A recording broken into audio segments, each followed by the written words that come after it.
Ketua Badan Tim Nasional Sumarji mendapatkan hukuman serius dari FIFA usai dianggap melakukan tindakan agresif terhadap wasit asal Tiongkok, Ma Ning. Hukuman 20 laga dan denda ratusan juta diakui Sumarji cukup mengecewakan. Ketua Badan Tim Nasional PSSI Sumarji harus menelan pil pahit usai dijatuhi hukuman oleh Komite Disiplin FIFA. Sumarji mendapat hukuman usai dianggap menyerang wasit pada laga Timnas Indonesia versus Irak di kualifikasi Piala Dunia 2026 11 Oktober 2025 silam.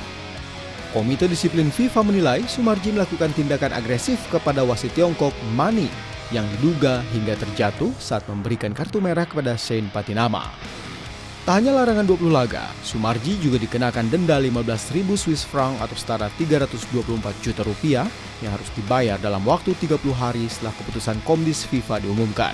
Saat ditemui di Jakarta, selain mengungkapkan kronologi di lapangan, Sumarji mengaku cukup kecewa atas keputusan ini. Namun pria 53 tahun tetap legowo dengan menjalani hukumannya. Selain Sumarji, dua penggawa Timnas Indonesia, Shane Patinama dan Tom Haye, juga lebih dulu mendapatkan sanksi dari FIFA.